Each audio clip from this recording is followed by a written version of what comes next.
sharing it with their villages.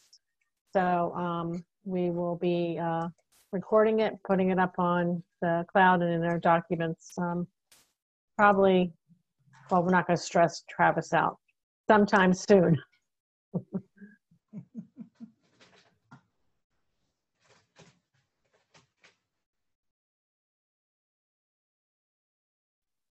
All right, why don't we get started? I'm so pleased to introduce Ari Lazarus. He is with the Federal Trade Commission, and we are so fortunate that they reached out to us to talk to us about some scams and different protections that the federal government's doing for our senior population. So I can't wait to see this presentation, and I'm going to turn it over to Ari.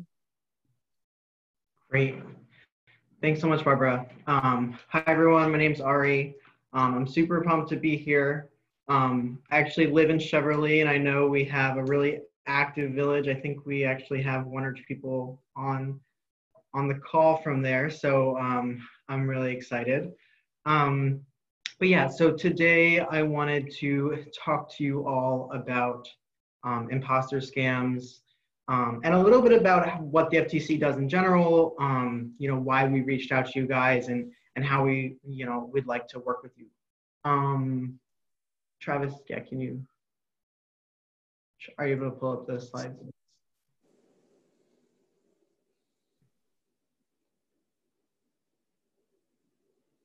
Okay, great. All right, great. So next slide. Okay, so before I start, I speak for myself, not for the FTC, not for any individual commissioner. And so, yeah, opinions are my own. Next slide. Okay, so what we'll go over today. So first we'll go over, like I said, what the FTC does, why we're reaching out, and then we'll really jump in to the topic. We'll talk about data and scams and frauds, imposter scams. We'll talk a bit about coronavirus scams, since, you know, that's going on right now. And then we'll end with some FTC resources, and I'll make sure and leave time for questions. Feel free to, you know, throw in questions in the chat throughout, and you know, if I see it pop up, I'll answer. Otherwise, I'll get to it at the end. But please feel free to ask throughout. Okay, next slide. Okay, all right, next slide, actually. All right, so about the FTC. So we're the Federal Trade Commission. We have a dual mission. We do consumer protection work, and we also promote competition. I'm in the division of consumer business education, and we're on the consumer protection side. So that's really what we'll be focusing on. But we're a federal agency, we're an independent agency, and we work to protect America's consumers. We educate consumers and businesses about their rights and their responsibilities in the marketplace. And I'll talk a little bit about how we do that in general. We generally try to offer people information about things like how to recover from identity theft, what to do about debt collection scams, how to recognize imposter scams, and how to block things like unwanted telemarketing calls. We also offer materials related to everyday life skills, like how to make a budget, understand your credit report, and how to plan for your education after high school. As you'll see with these gears, we work in tandem with the law enforcement arm of the FTC, which is really we're primarily a law enforcement agency, but you'll see we kind of work in tandem with those folks and with the folks that give our business guidance. Next slide. Okay, so a little bit more about what we do. We have a really specific approach to consumer and business education. We really try to deliver practical and actionable advice. In other words, we don't ever want to just tell someone, hey, there's a scam and you should know about it, because we really want to give you actionable advice and tell you what you can do about it. So we really try to give advice in plain language, not dumbed down, but simple and to the point. We know that people want good information. They want it quickly, they want it accessible and in a usable form. And our information is also value neutral. So that means that we don't think it's the government's job to tell people what they should do with their money. For instance, we're not going to tell you not to get a payday loan. What we will do is tell you how expensive it can be. And then you can decide what to do with that information. We also work to create audience appropriate materials. So our job is to protect all consumers, right? We're a federal agency. So kids, older adults, and everyone in between. But we realize that we can be more effective in reaching various groups by creating materials that are really tailored for them. So we have materials that are especially for military service members. We have online safety stuff for kids. We have materials for older adults, which is what I'll be walking through today, and the like. So that's kind of our approach in a nutshell when it comes to consumer ed. All right, next slide. Okay, so how do we reach out to consumers? Really in every way you can think of. Obviously these days, a lot of it, or all of it's online, right? So we do it through our websites, which I'll walk through, our blog posts, which is something you can sign up for. And again, I'll talk about that later. We have some great videos that go over different consumer protection topics. We also have some social media channels where we push out consumer advice. And then we have publications, both in print and online, that cover a variety of consumer protection topics. And actually, last year we distributed more than 13.7 million publications. And so you might be familiar with them, you might not be, but I'll walk through them at the end and I'll talk through how you can order them and share it with your community. Next slide. Okay, so basically, why am I talking to you guys today? So like I said, we are trying to reach all the consumers in America, and that's a lot of people. And we are a group of about 20 folks based in DC. And so one of the most efficient ways for us to do that is really to work through intermediaries like yourselves. So we work with lots of different organizations like libraries, banks and credit unions, nonprofits, that's you guys, local police and sheriffs, and other state and federal government agencies. In addition to being more efficient, you guys are really the trusted resource in your community. Folks don't know who the FTC is, but they know their local village. And so that's why we'd love to partner with you guys and have you guys share out our resources, possibly put on programming with our materials, and really, be our ambassadors to share this information. Next slide. Okay, so now I'm going to switch gears and really jump into data. If you're into data, we actually have a lot of really cool resources, and you can reach out to me and I can tell you more about it.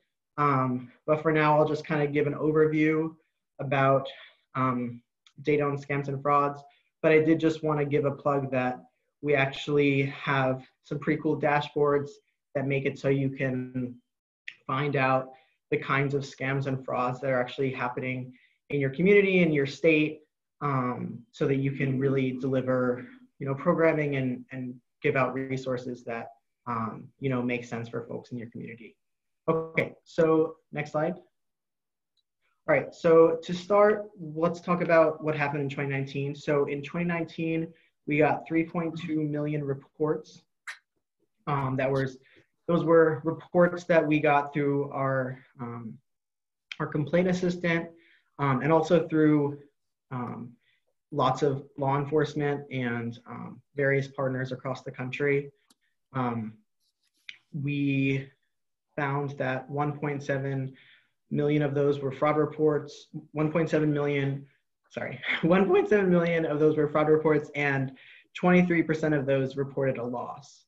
And the total loss was 1.9 billion, and the median loss was $320. So this is a pretty significant thing that's happening in the market, in the marketplace, and it's having an effect on people. 320 is the median loss, but it goes up into the thousands, and it's really impacting people.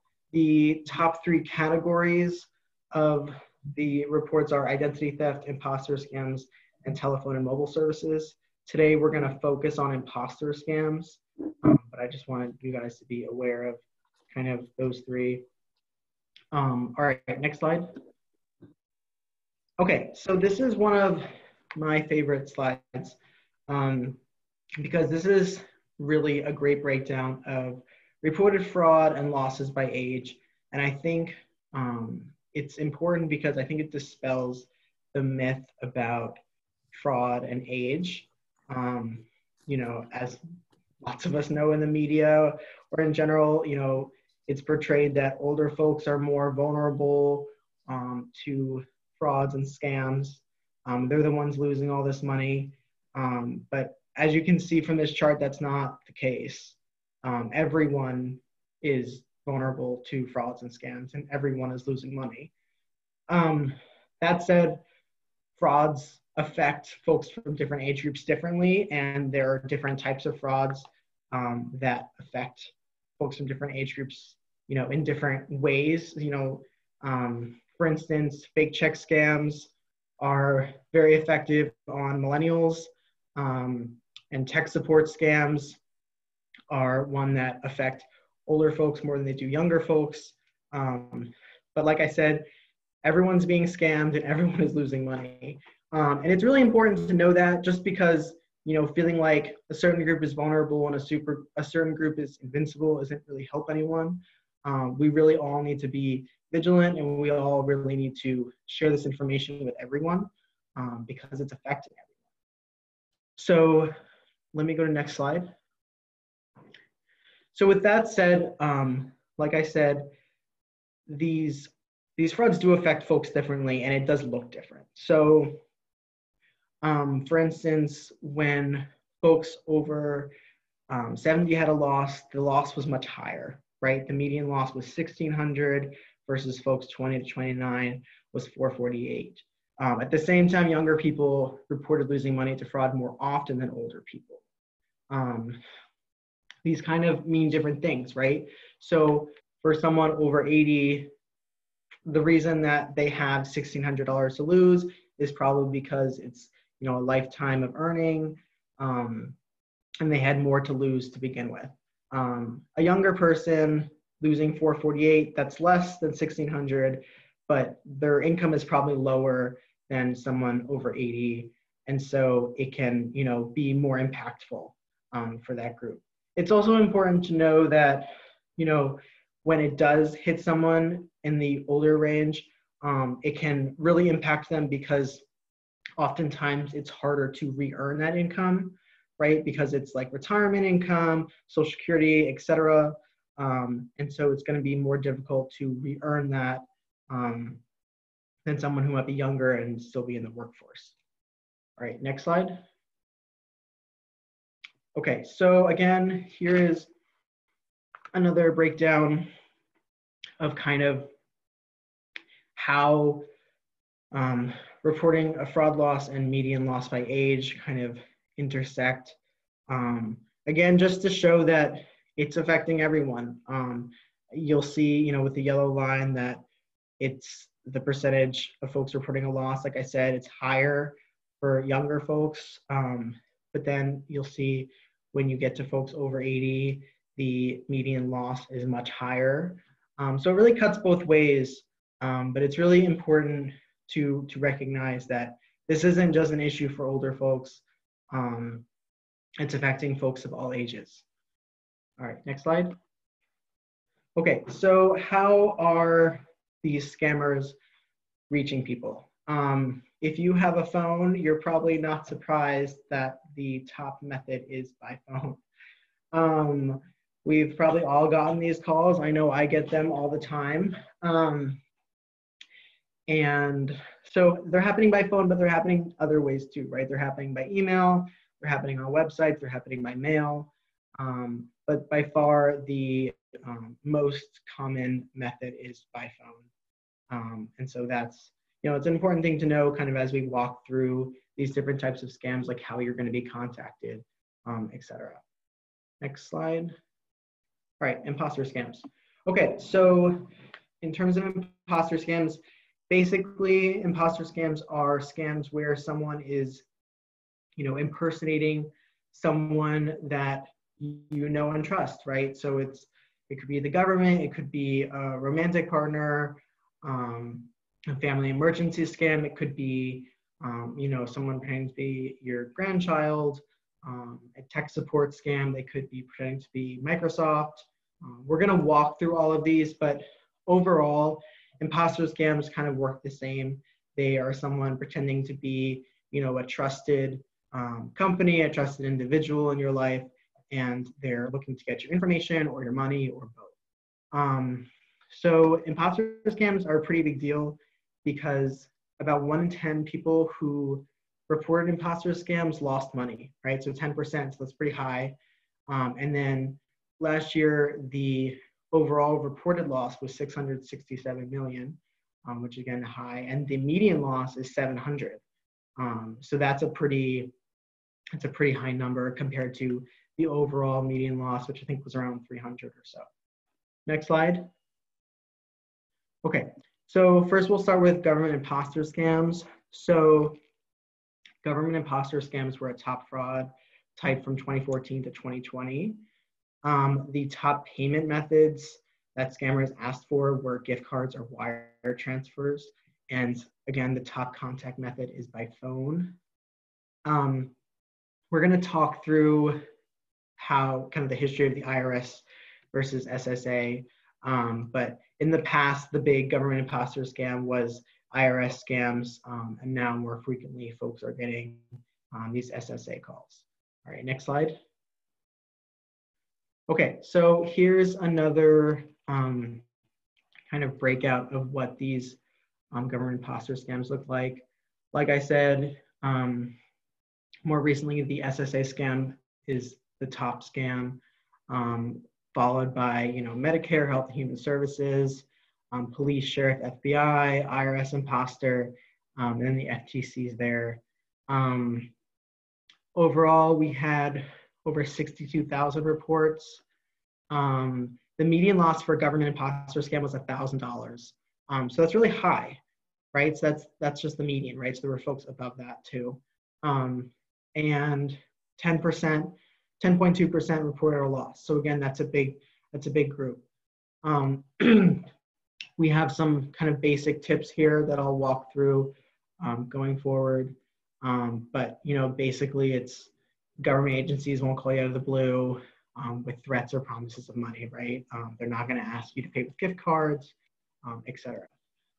Next slide.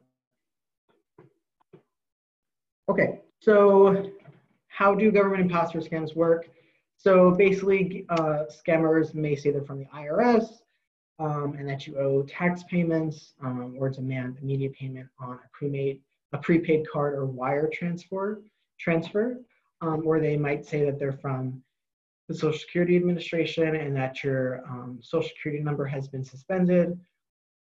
And they'll do a lot of things to really make you think it's real. So they might send you an email to further the scheme.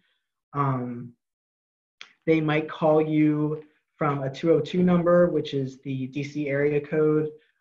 They might actually be able to call from the spoofed correct number, which really looks like it's coming from the right place. So they really have some advanced kind of methodologies they use that can really make what they're doing seem believable. The big thing is that they're trying to get you to act fast. They're trying to suspend your judgment. And they're really just trying to get you to send them money before you think about it too long. Next slide. Okay, so again, this is a scam. In the case of the IRS will not ask you to pay with a prepaid debit card or wire transfer. Overall, that's really a big red flag of how scammers ask you to pay in general. They generally ask you to pay in ways that are really hard to get the money back. So prepaid debit cards, wire transfers, gift cards, those are all kind of favorites of scammers. Another tip, the IRS will not ask you for a credit card over the phone. They will not require a specific type of payment.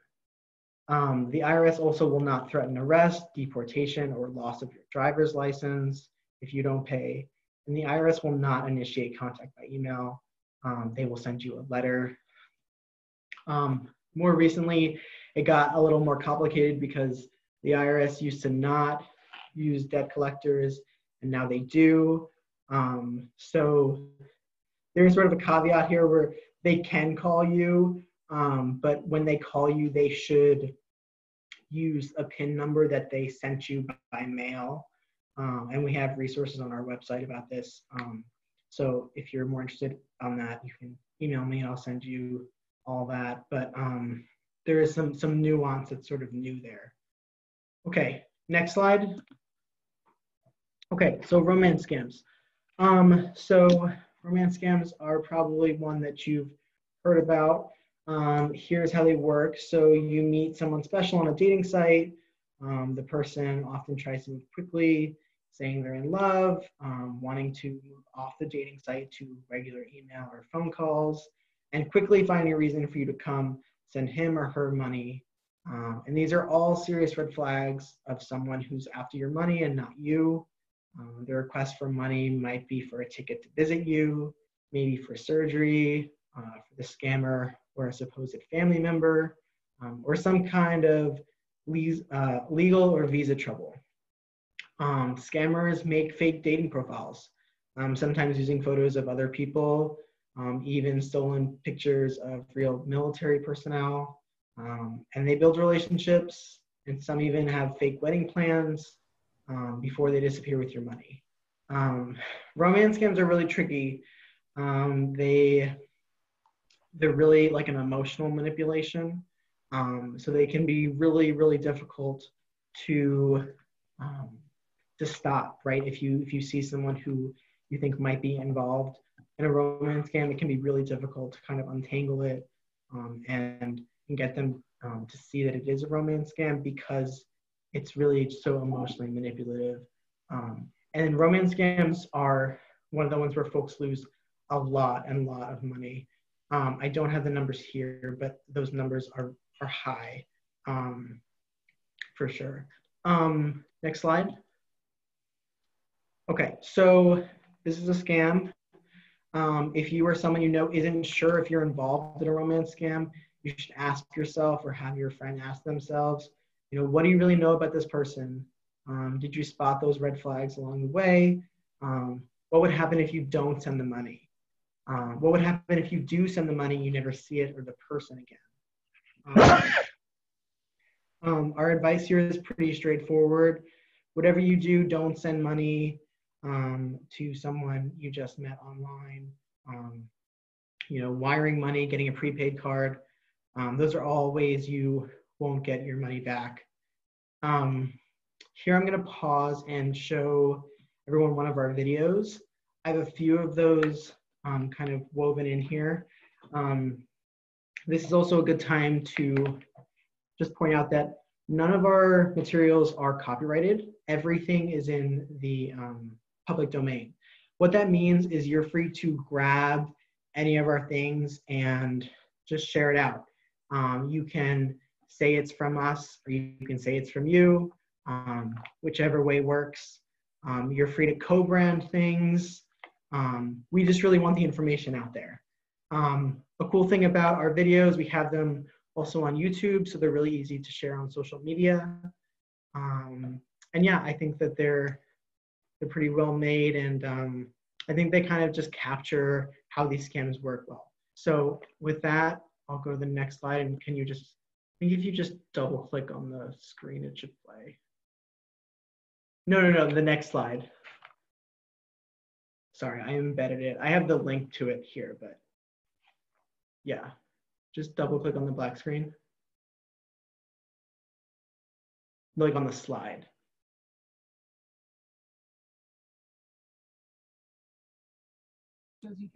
Hold on 1 second. It started playing for me automatically, and now now it won't stop.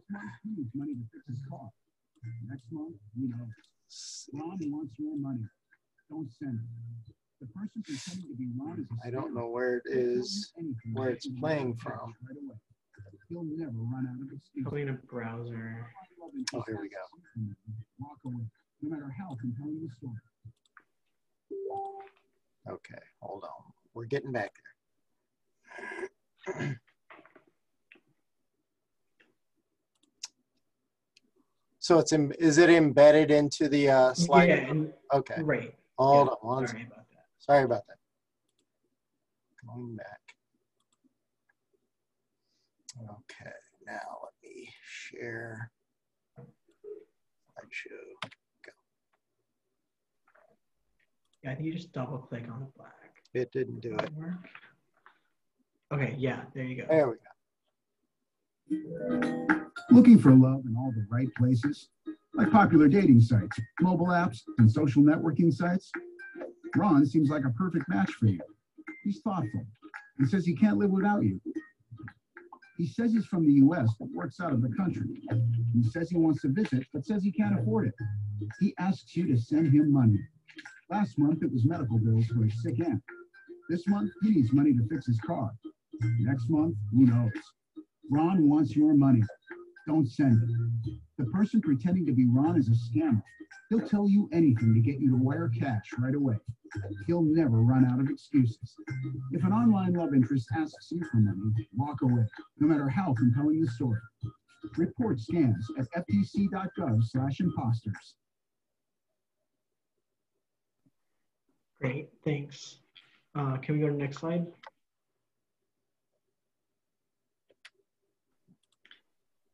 Okay, great. So another type of scam that I want to talk about is caregiver scams. And so with a caregiver scam, a scammer offers a job and says you need to buy supplies or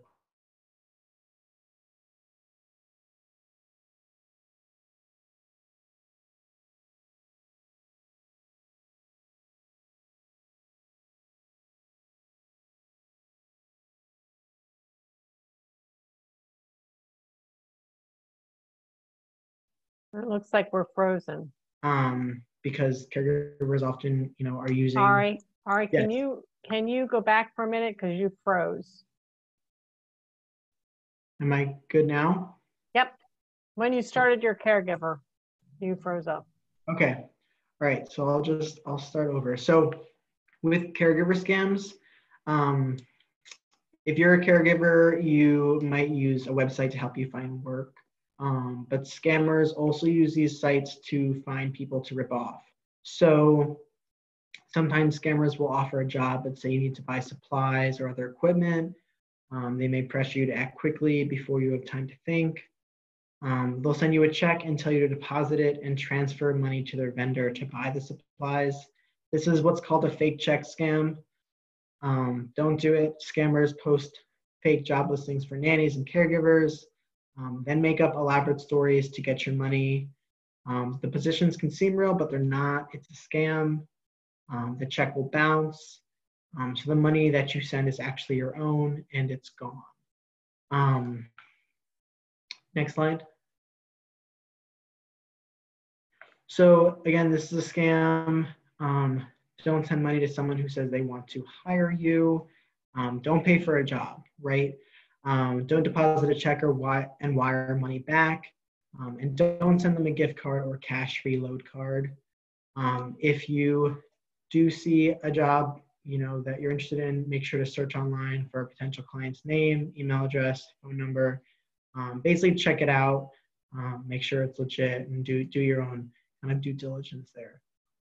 Again, we have a video here. I'm not going to show this one, but just to give you an idea of kind of the breadth of the topics we have in our videos. Okay, next slide. Okay, so family emergency imposter scam. This is one that you might have heard of.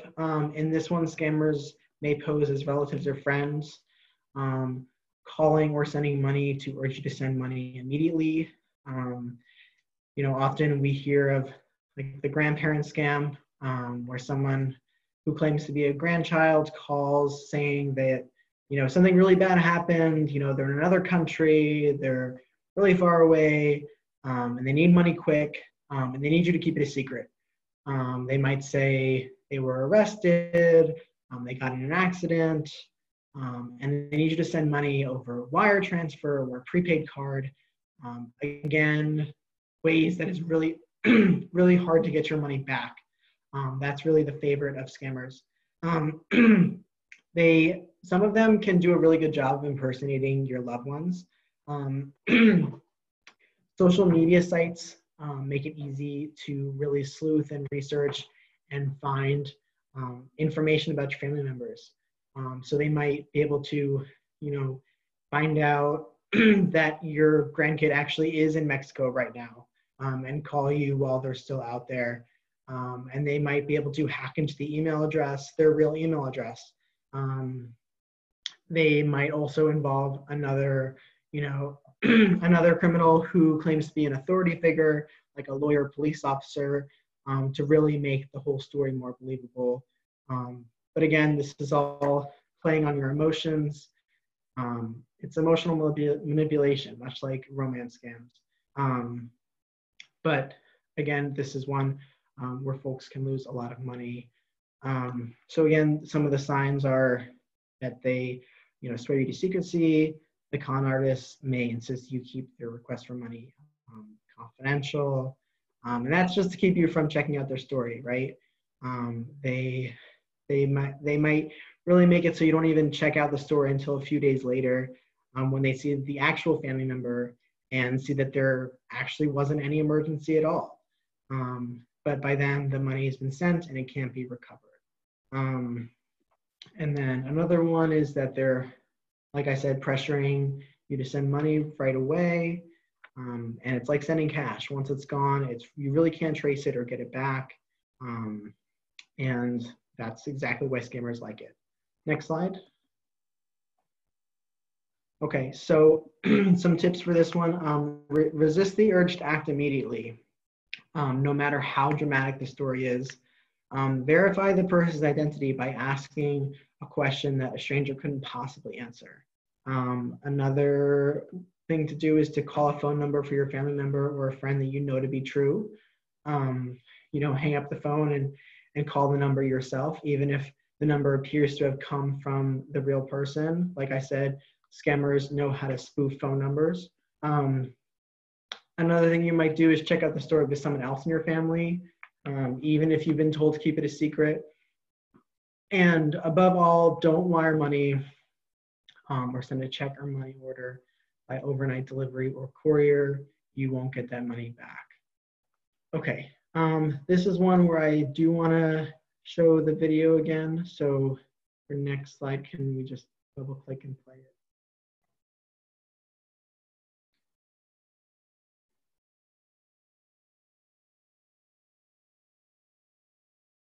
I think the volume's off.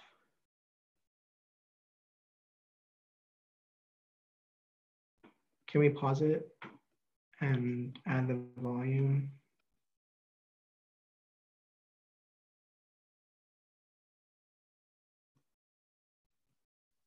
Hang on. Okay.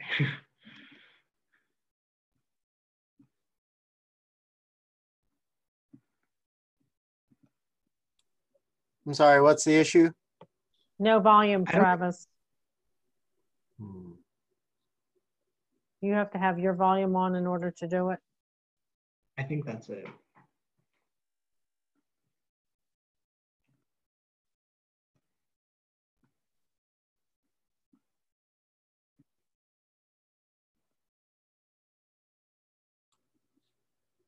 Sorry. It's me. An accident in Mexico. I'm in jail. Jimmy, is that you? Yeah, it's Jimmy. I need money for bail right now. In jail? You need to send money right now. Please don't tell anyone. Scammers are tricky and can pretend to be anybody in any situation. They seem like the real deal. They play on your fears. The goal? To get you to act fast. Check out if they really are who they say they are, even if they sound like a loved one. Heard from an imposter? Report it at ftc.gov/imposters. Great, thank you. All right, next slide.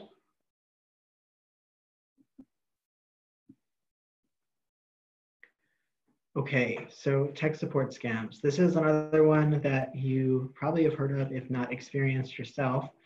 This is one where scammers call pretending to be from a company you probably know, like Microsoft or Apple. They can also place online ads to get consumers to call about their computers.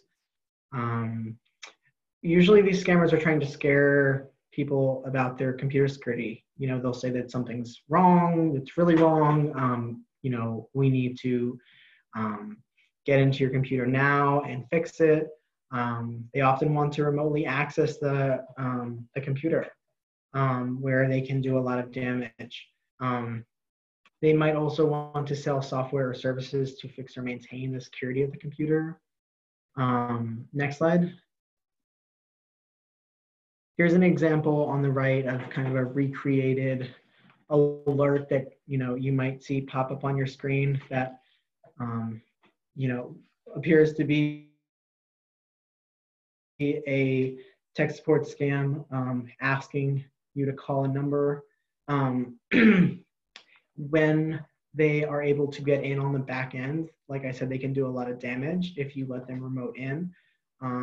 They can access your files, and if you have personal information like your tax information or other files with your social security number or what have you, they can grab that information and commit identity theft. They can also install malware or viruses on your computer and do a lot of damage that way. Really the best case scenario is they just kind of download some worthless software that doesn't do any damage, and they charge you for it. But in that case, of course, you still lost money and haven't gotten what they've promised you. So it's obviously not great, but like I said, there's kind of a range of damage that they can really do if you allow someone to remote in on your computer. So some tips here, hang up if you get a call like this. Don't give control of your computer or your credit card information to someone who calls you out of the blue. If you do need technical support, make sure to get it from a legitimate source. Do your research, ask friends and family, perhaps look for in-person tech support, and be wary of online ads. I have another video here. This one is a little bit different than the ones I've shown before. This is actually a first-person testimonial where he really tells his story of what happened to him and how he experienced a tech support scam. And again, like I said before, all of our stuff is in the public domain. So if any of these videos seem like ones that'd be great to share out with your villages, we super encourage you to do so. They're on YouTube. They're also on our website. Yeah. So next slide, and can we play that?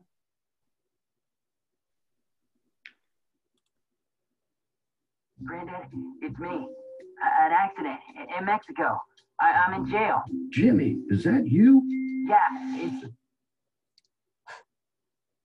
that the wrong video, Ari?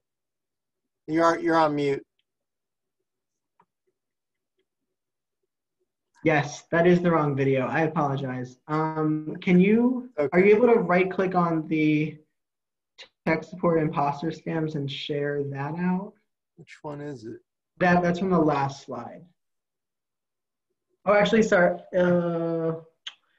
Okay. Well, let's just skip it. Let's just keep going because we're actually, I want to make sure and leave time for questions.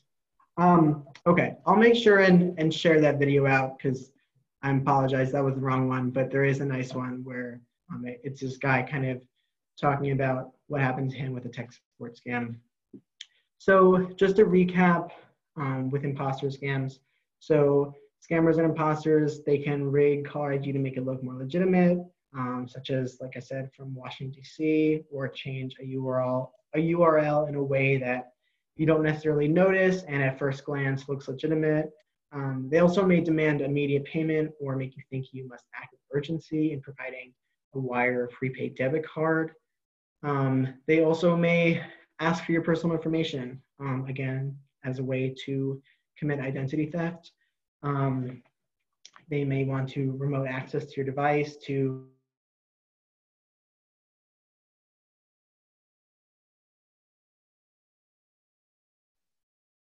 Or you went dead. Put or what have you. Next slide. I went dead? You muted. It went down. Okay. Just at the end. Just at the end.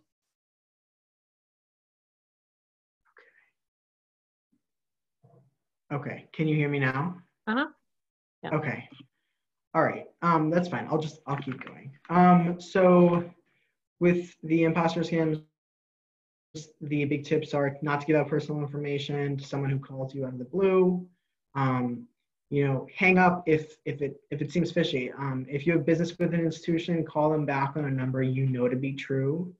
And always go to the URL you need to visit and know it's legitimate yourself, right? Don't use links from emails or texts, and don't Google and, click on the first link because, often those can be manipulated to appear to be, a legitimate website and they're not.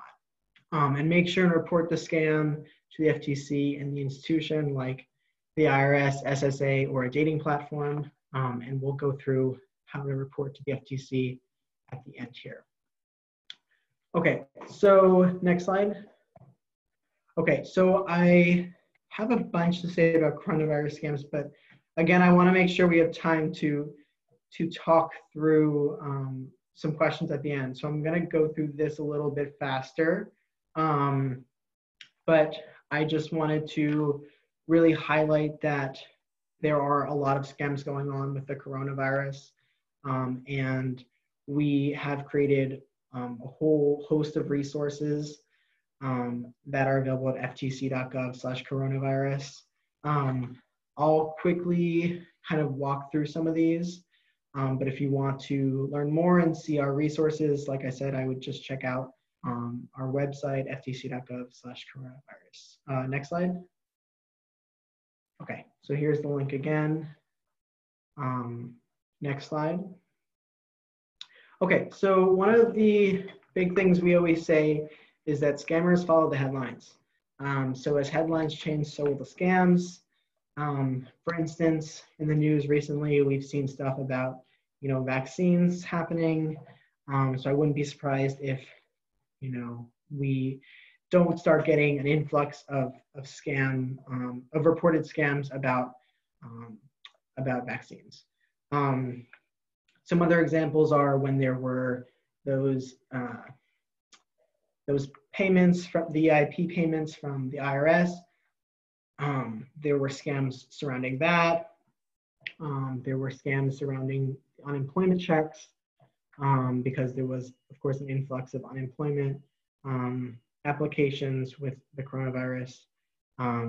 With all of this, we really just encourage folks to, really think critically. I have it later on, but really when you see any information you're not sure about, you want to ask yourself, who is this message from? What do they want me to do? And what is the evidence behind this message? And if you think you've come across a scam, please report it to us at reportfraud.ftc.gov. It really helps our enforcement actions and for us to really get the word out about scams that are happening. All right, next slide. Okay, so like I said, scams follow the headlines. So, vaccine offers, miracle cures, we've seen it all. We've sent a number of warning letters out to companies who have come out with miracle cures in the last few months, saying that, what they developed can cure the coronavirus or what have you. So we definitely are taking some enforcement action on this as well. But it's just good to know that these things are out there, they're happening. There's also Medicare related scams. You might get, if you're on Medicare, you might get a call or email that claims that you can get special access to testing or treatments, but that's not how Medicare works. And that's not how you would get the information. Next slide. So again, ignore phone and online offers for vaccination, preventions, or cures. If there's a medical breakthrough, you won't hear about it in an ad or a sales pitch.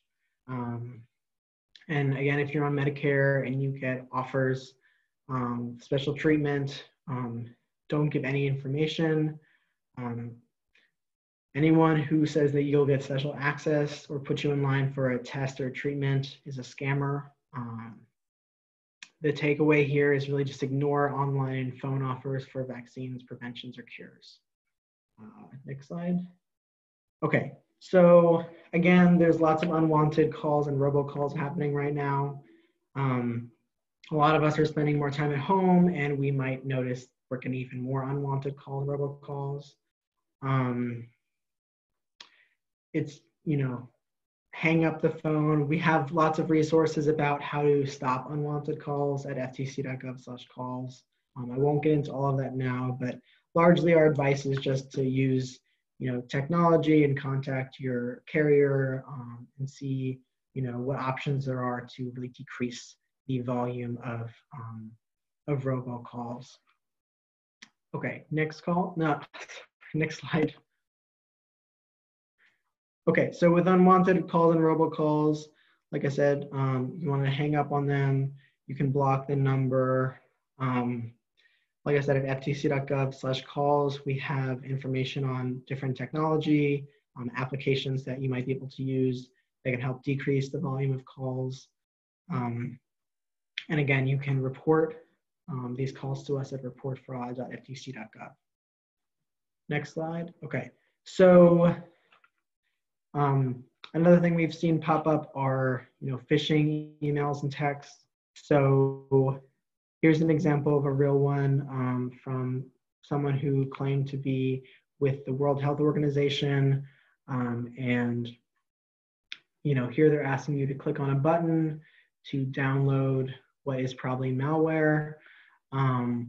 There's a few signs here that, this is a scam. If you look, well, we don't have the email address here, but if you look closely at the email address, it probably had some inconsistencies or, wasn't quite the URL of the World Health Organization. You can also see that there's some misspellings here. They split up coronavirus. But overall, we just say not to click on links or download. Not to click on links, not to open attachments from emails. If you're not, sure about it, if it comes out of the blue, because it can do a lot of damage to your computer or your device. And yeah, that's basically our advice there. Next slide. Yes, like I said, don't click on links from sources you don't know. Don't share control of your computer. Make sure and keep your antivirus software up to date, so that if you do click on something that you have, the most updated software to help you kind of combat what happened. Next slide.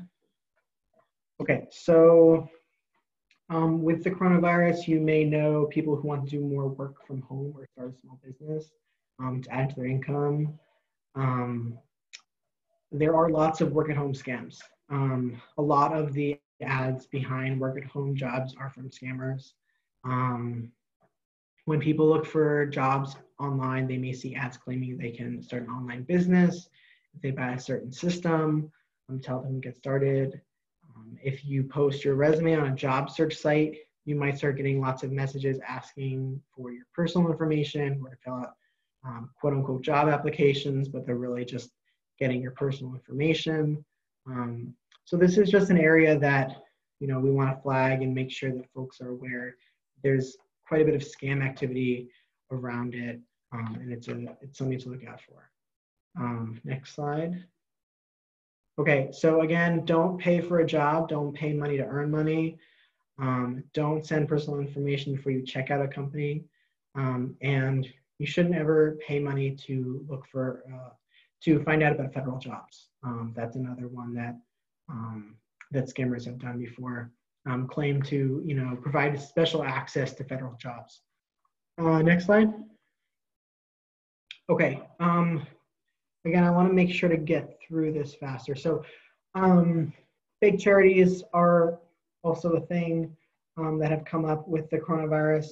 Fake charities in general often appear after a crisis. They'll pressure you to donate now. But often if you start asking questions about the charity or what happens to your donation, their whole thing sort of falls apart. Next slide. So what to do with fake charities is make sure and take your time. Don't pay with cash, gift card, or wire transfer. And make sure and research a charity before you give. Next slide. Okay, we can just skip this because that's what I referenced earlier. Next slide. Okay, and next slide. Okay, so FTC resources. So the biggest thing I wanted to talk about today is our Pass It On campaign. So our Pass It On campaign is, like I mentioned in the beginning, this is our campaign that's really targeted to older adults. The materials really are all about respecting a lifetime of experience. They're short and to the point, and really encourage folks to share what they know. The topics covered include identity theft, imposter scams, charity fraud, healthcare scams, and you've won scams. These materials are great for older adults and for the people working with them. The overall message with Pass It On is really, you've got this. Like you probably already know about this scam, but you probably know someone who doesn't. So make sure and pass this information on and share what you know.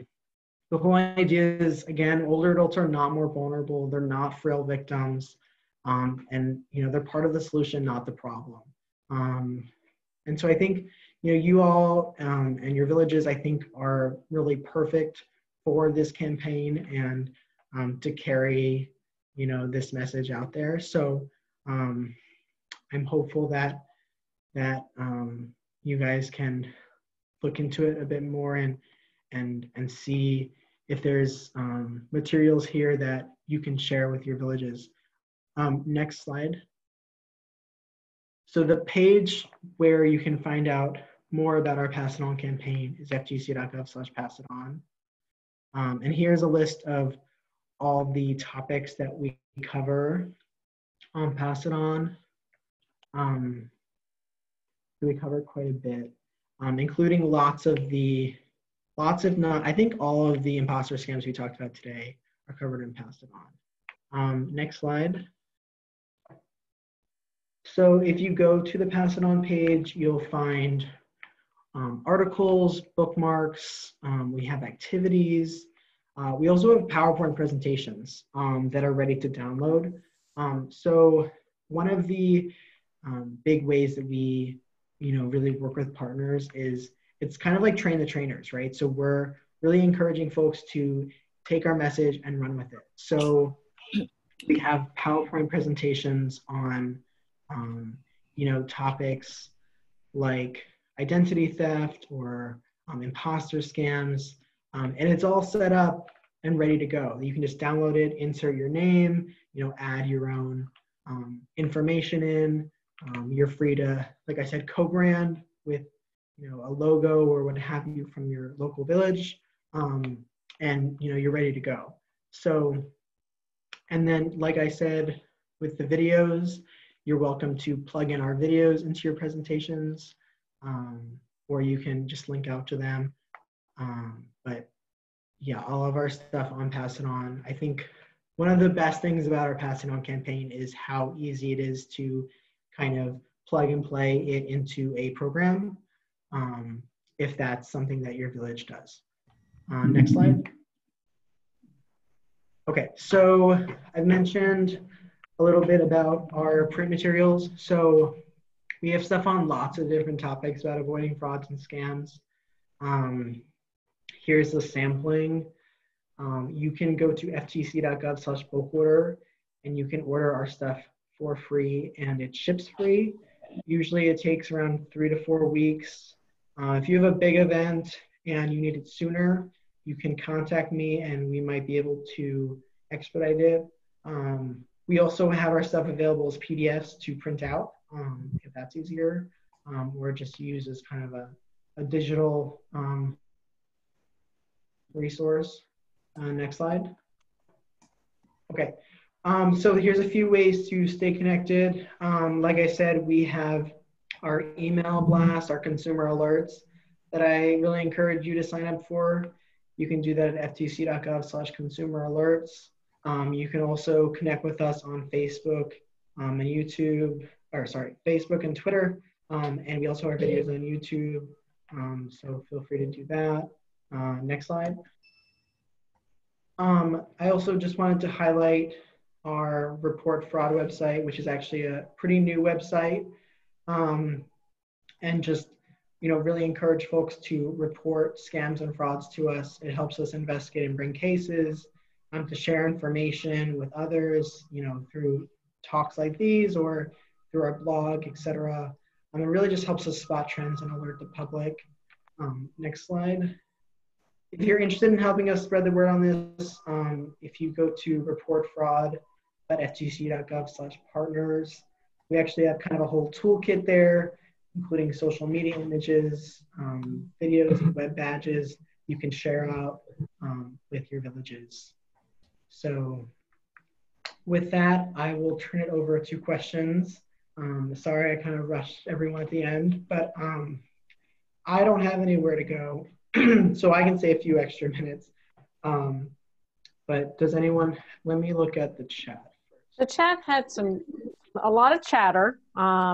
And I guess one of the first things I wanted to ask you, Ari, is, when you talked about the calls that come in, what about the calls that you initiate? KT Gates asked a great question.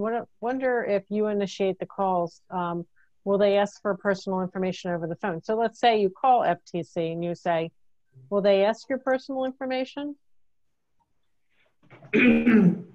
So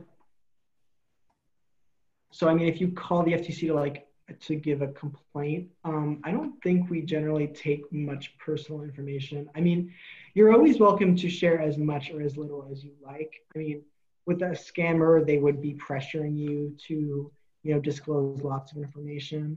I mean, again, it also depends on the scenario. If you're calling Social Security, it makes sense that they might ask your Social Security number.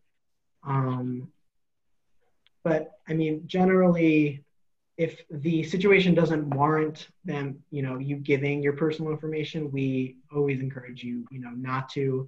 And if someone's really pushing you to give personal information, you should ask what they need it for. What happens if you don't give that personal information? This comes up a lot with doctors' offices and vets' offices. I don't know if you've ever seen on the intake forms, they ask for your Social Security number. I don't know why my vet would need my Social Security number.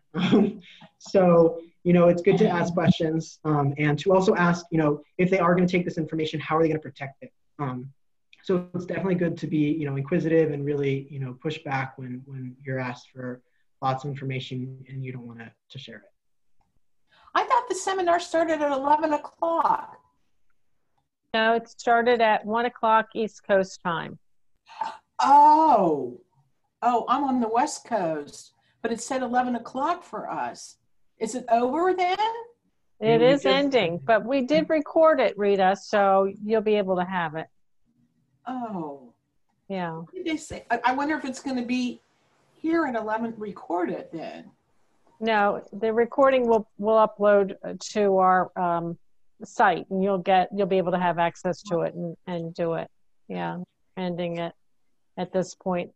And I know we're very cognizant of people's time, but the good news is Ari's agreed to do some series of these webinars. So look for a couple more of FTC, webinars as we go along, which is great. I know, Liz, you have a quick question. You have to turn yourself off mute. Okay, I'm okay now. When you give us an email address, website, reportfraud.ftc.gov, how do you trace who the scammer is? That's one question. In other words, or do you have to copy whatever the thing was and give them, their website or whatever? And the second thing is, whatever happened to the do not call lists that the federal government and the county and the state put out? It doesn't seem to work anymore and hasn't for a long time. Were you overwhelmed or didn't work? Yeah, so, okay, so I'll start with your do not call question. So we still do run the do not call campaign and that phone number and all of that. Basically, the issue with do not call and why folks think it doesn't work is because do not call only stops, legitimate companies from calling you if you're on the list. Lots of these robocalls are scammers that, are ignoring the law to begin with. And so they're certainly not going to pay attention to a do not call list.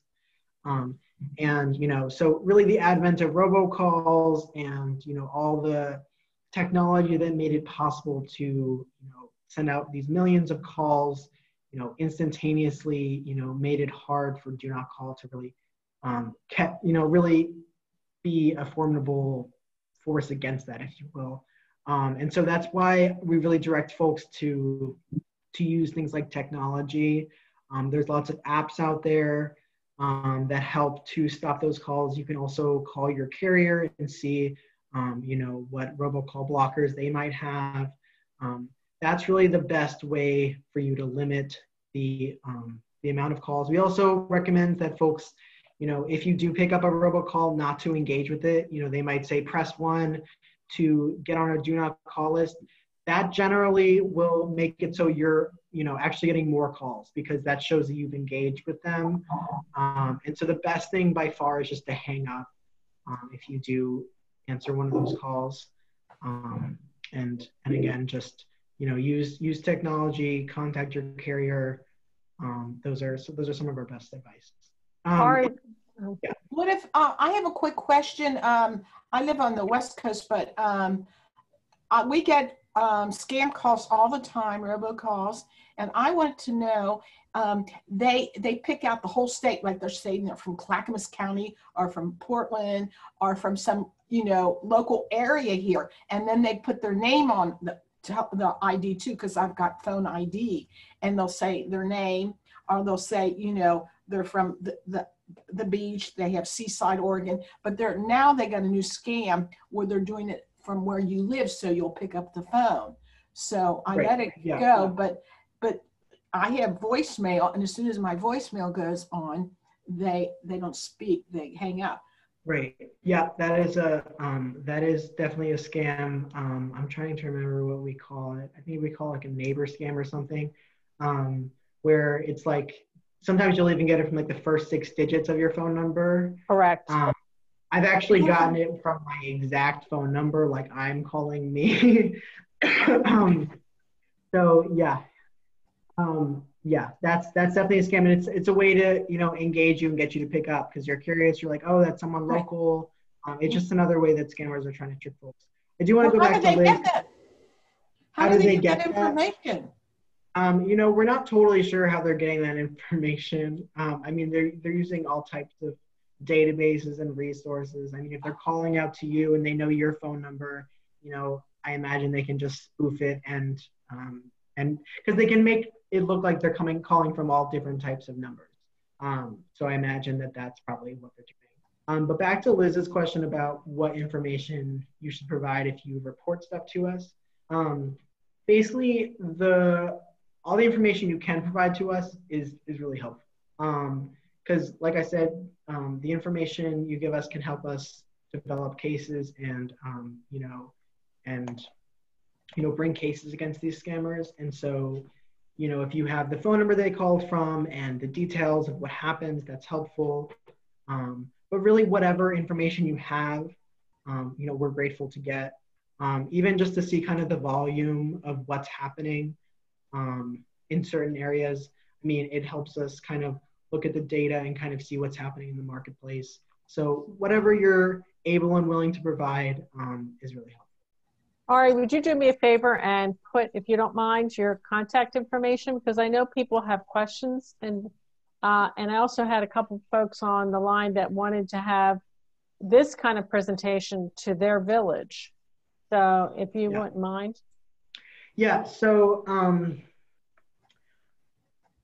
or they can contact me. You don't have to put your information. No. I mean, I will say, so, one of the big things we are trying to is really have you guys kind of be ambassadors and share this Sure. out. But, you know, with that said, I know that this wasn't exactly a train the trainer. And so if it would be helpful, you know, we could do something a little more in depth. I think the next session should be train the trainer. I think that's a great idea. Okay. Yeah, we can do something like that where we can kind of walk through a few of the topics. All right. That would be awesome if we could do something like that, because I think that that's of interest to a lot of us as we pass this information on to our village members. Yeah, sounds good. Okay, perfect. Well, I hate to end this, but I know that we have actually another webinar that we're supposed to be hosting right after this. So okay, no worries. We appreciate your time and we look forward to the next round. Well, I don't understand why they didn't tell us here. I belong to the village. I'm a volunteer in Portland, Oregon. And they said they had the whole thing set up for us at 11 a.m. Somebody must have given the wrong information because it's in our calendar. It's on our calendar on our website. So I don't know how that happened, but well, it connects from them to you, to us. So we got it from them. So I had no more information than it was Eastern Standard. Always look at our calendar because it has the correct information and it also has the time. Pardon me? I don't get a calendar. Oh no, it's on our website. Anytime you want to do a webinar, it's on our website. And the website actually has East Coast, you know, it's like 1 o'clock East Coast, you know, 12 noon Central, you know, and back, you know, back. Oh, and then you send it to the villages out here then? It's in our newsletters and everything. Yeah. We don't, they look online, but we'll make an attempt, Rita, to make sure you're getting the loop and we'll send you the YouTube link. All right. Okay. Thank you. All right. Thank you. Thank you So much, Ari. I'm on the West Coast and it's been a great presentation. And Rita, you're going to enjoy the recording of it. Yeah, absolutely. Thank you, all right. Thank you all. Thanks, Ari. Appreciate it. Feel free to email me. Thank you, everyone. We and Beverly especially enjoy. Yeah. Oh, thank you. All right. Take care. Bye now.